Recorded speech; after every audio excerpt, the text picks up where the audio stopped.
So I just got a PM from someone asking me, "Why are you reading that awful book, Mike?"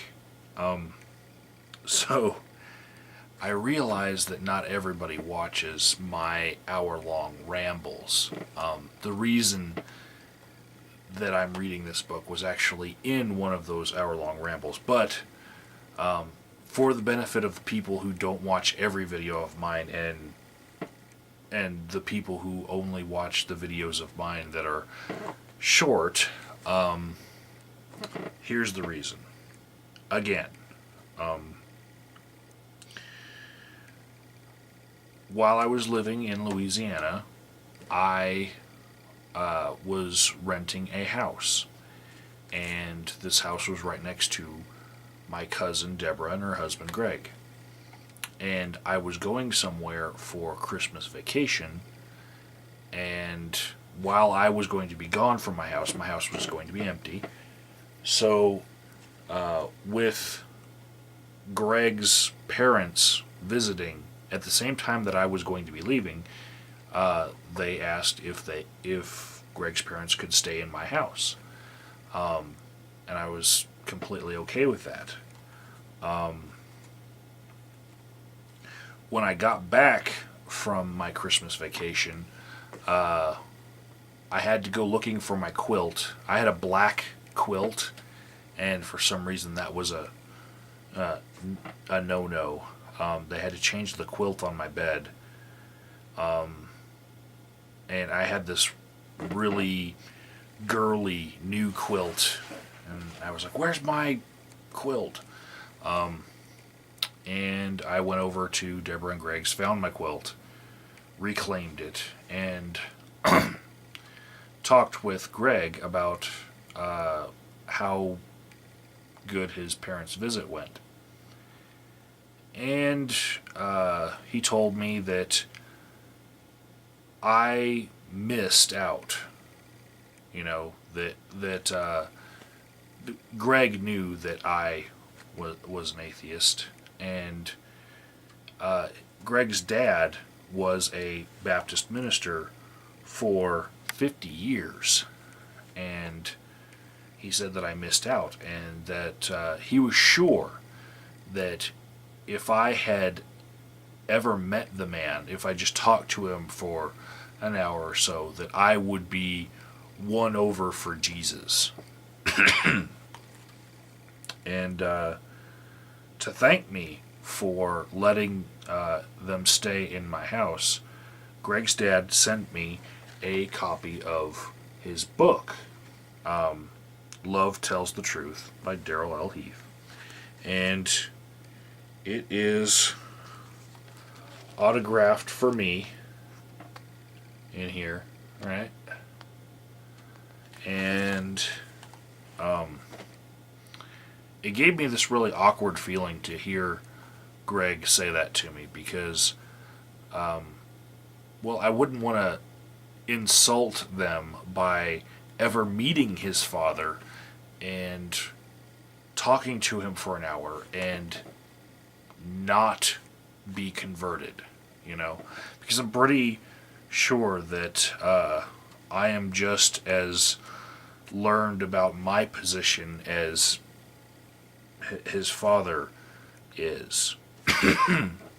And after reading the book, I had a different opinion about Greg's father than he probably has. And see, here's the problem. The man that wrote this book is actually distant family to me. And some other family members that I really care about this guy. So, as I read this book and found some things that I really disagreed with, I really wanted to address it on YouTube. Much like I address road signs that I see in another series. But I don't feel like my commentary on this book would be well received if any of my family were to see it online. So what I decided as a sort of compromise that would make me feel good, was instead of me commenting on the book, I'm going to read the entire book aloud for all of the internet and all of posterity to be able to critique it for themselves. So, when I'm reading chapters of this book, please comment below, and if you don't agree with something, or if you agree with something in the book, go ahead and get it out. This is my way of commenting, because I know the kind of reception that this book is going to get on my own channel. Now,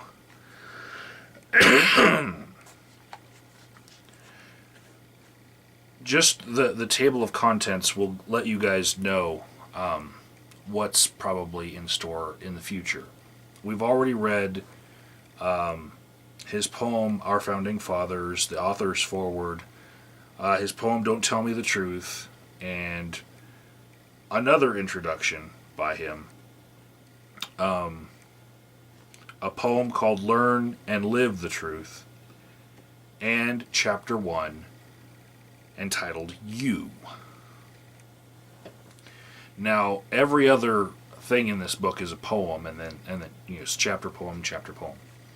I'm just going to read this list of poems and chapters so that you can just hear the titles, and you'll know why I am doing what I'm doing.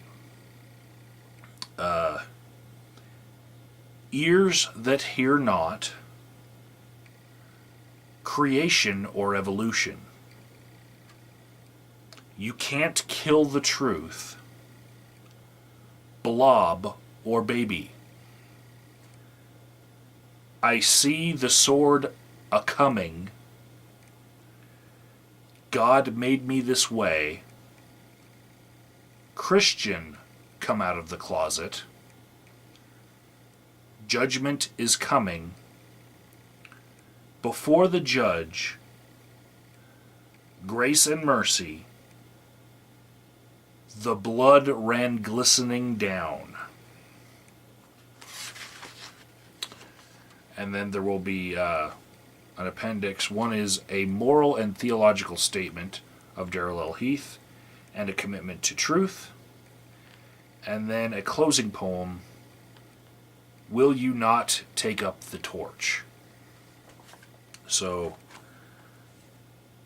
once I finish this series, I might leave it on my channel for a while, but I think I might export it to a different channel after a month or two, and I might actually post it to post the individual videos to my family's MySpace and Facebooks, because I don't think anybody else but me has actually read this.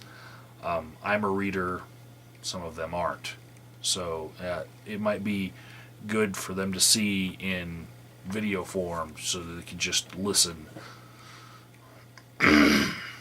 so they can know what it is that they're so proud about. So that's why I am reading this book.